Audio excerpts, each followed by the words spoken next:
Hello and welcome. अगला question है हमारे पास, write note on attachment of judgment. ये क्वेश्चन हमारे पास बीजीएस 1977, 1984, आरजीएस 1974, 1980, 81 और 1992 में पूछा गया है। आंसर हम स्टार्ट करेंगे प्रोविजन से, दैट इज ऑर्डर 38 रूल 523 जो है हमारे पास कोड का, वो प्रोवाइड करता है अटैचमेंट बिफोर जजमेंट को लेके। ऑब्जेक्ट क्या होगा? जो प्राइमरी ऑब्जेक्ट है अटैच करने का बिफोर जजमेंट, वो है अश्योरेंस देना प्लेंटिफ को कि अगर डिक्री सेटिस्फाई हुई तो उसकी डिक्री जो है वो जो है अगर डिक्री हुई या डिक्री आई तो वो सेटिस्फाई होगी। ये इसलिए भी किया जाता है प्रिवेंट करने के लिए, अटेम्प्ट जो है on the part of defendant के पार्ट पे डिफीट करने के लिए जो रियलाइजेशन है डिक्री का, that may be passed against him, जो उसके अगेंस्ट पास हो सकता है। फिर आ गया हमारे पास grounds for attachment before grounds आ गई इसमें हमारे पास फॉर अटैचमेंट बिफोर जजमेंट। इसमें आ गया हमारे पास रूल 5, जो कोर्ट है वो ऑर्डर कर सकता है अटैचमेंट बिफोर जजमेंट अगर वो सेटिस्फाइड है दैट कि पहला आ गया हमारे पास डिफेंडेंट जो है वो डिस्पोज ऑफ करने वाला है पूरा का पूरा या फिर कोई भी पार्ट जो है प्रॉपर्टी का, या फिर रिमूव करने वाला है सेम को, लोकल लिमिट्स जो है ज्यूरिसडिक्शन ऑफ द कोर्ट की। एंड इसमें एंड आया है, ध्यान रखिए, मतलब ये एडिशन में जाएगा, ये भी होना चाहिए। या फिर आ गया वो ऐसा करता है किस इंटेंट के साथ, ऑब्स्ट्रक्ट करना या डिले करना जो एग्जीक्यूशन है किसी भी डिक्री का जो इवेंचुअली उसके अगेंस्ट पास होनी है। थर्ड आ गया जो इंटरेस्ट ऑफ जस्टिस है अगर वो रिक्वायर करता है, ये आ गया हमारे पास सेक्शन 94 में। नेक्स्ट आ गया इसमें हमारे पास कि जो कोर्ट है वो क्या कर सकता है, वो ऐसा ऑर्डर भी बना सकता है conditional attachment of the property के लिए अगर स्पेसिफाइड होगा। फिर आ गया प्रोसीजर फॉर अटैचमेंट क्या होगा, इसमें आ गया रूल 5 क्लोज 1 हमारे पास प्रोवाइड करता है कि जहाँ पे जो ग्राउंड मेंशनड है, जो अबव मेंशन ग्राउंड है वो एग्जिस्ट करते हैं, कोर्ट डायरेक्ट कर सकता है डिफेंडेंट को। पहला आ गया कि फर्निश करे सिक्योरिटी, जो टाइम फिक्स किया गया है कोर्ट के द्वारा ऐसे सम का जो स्पेसिफाइड है जो ऑर्डर है अटैचमेंट का उसमें, और प्रोड्यूस करे या प्लेस करे जो कोर्ट के डिस्पोजल पे जब रिक्वायर्ड होगा जो सेड प्रॉपर्टी है या फिर जो वैल्यू है उस प्रॉपर्टी की, या फिर ऐसा पोर्शन जो सफिशिएंट होगा सेटिस्फाई करने के लिए डिक्री को। थर्ड आ गया हमारे पास या फिर अपीयर करे कोज कि उसको जो है क्यों नहीं फर्निश करनी चाहिए सिक्योरिटी।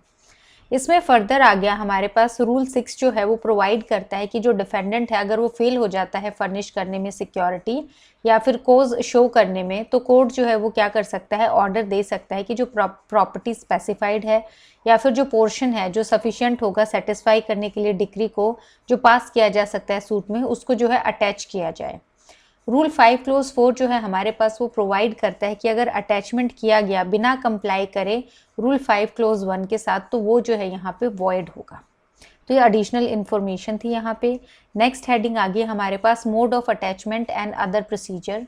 जो मोड ऑफ अटैचमेंट है हमारे पास रूल 7 में गिवन है, और जो एडजुडिकेशन है क्लेम्स का इन रेफरेंस टू जो अटैच प्रॉपर्टी है वो किया जाएगा सेम मैनर में जो प्रोवाइड किया है अटैचमेंट एग्जीक्यूशन जो हुआ है डिक्री। तो ऑर्डर 21 आ गया इसमें हमारे पास। जो रूल 11A है हमारे पास फर्दर प्रोवाइड करता है कि जो प्रोविजंस है ऑर्डर 21 के वो अप्लाई होंगे अटैचमेंट बिफोर जजमेंट पे भी। फिर आगे विड्रॉल ऑफ अटैचमेंट, इसमें आ गया रूल जो 6 क्लोज 2 है हमारे पास, एंड जो रूल जो 9 है हमारे पास ऑर्डर 38 का, अटैचमेंट जो है बिफोर जजमेंट उसमें विड्रॉ किया जा सकता है कोर्ट के द्वारा फॉलोइंग केसेस में। पहला आ गया जहाँ पे डिफेंडेंट जो है को शो कर देता है कि उसको फर्निश क्यों नहीं करनी चाहिए जो सिक्योरिटी है। दूसरा आ गया अगर डिफेंडेंट फर्निश कर देता है सिक्योरिटी जो रिक्वायर्ड है सेटिस्फेक्शन के लिए डिक्री की, जो उसके अगेंस्ट पास की जा सकती है और जो कोस्ट होगा अटैचमेंट का। तीसरा आ गया जहाँ पे सूट जो है वो डिसमिस्ड है। नेक्स्ट आ गया हमारे पास री attachment in execution, that is rule 11 जो है हमारे पास वो प्रोवाइड करता है कि जहाँ पे प्रॉपर्टी अंडर अटैचमेंट है और डिक्री पास की गई है प्लेंटिफ के फेवर में, ये ज़रूरी नेसेसरी नहीं है कि अप्लाई किया जाए अटैचमेंट ऑफ प्रॉपर्टी के लिए एग्जीक्यूशन में, और जो प्रोविजंस हैं ऑर्डर 21 के वो अप्लाई होंगे ऐसे केस में। तो पहले अटैचमेंट हो गई है और डिक्री पास हो गई है तो उसके बाद जो है री अटैचमेंट की ज़रूरत नहीं है। नेक्स्ट आ गया इसमें हमारे पास इफेक्ट क्या होगा अटैचमेंट का अंडर ऑर्डर 38। जो अटैचमेंट जजमेंट के पहले ही की गई है वो कोई कन्फर नहीं करती है कोई भी टाइटल प्लेंटिफ पे, ना ही अफेक्ट करती है जो राइट्स हैं पर्सन के जो एग्जिस्ट करते हैं प्रायर टू अटैचमेंट। अगर वो पार्टीज़ नहीं है सूट के तो बेसिकली ये किसी भी चीज़ पे कोई इफेक्ट नहीं करती है, कोई परमानेंट इफेक्ट नहीं होगा अटैचमेंट बिफोर जजमेंट का। फिर आ गया कंक्लूजन। कंक्लूजन में हम बताएंगे penalty in case of attachment on insufficient grounds.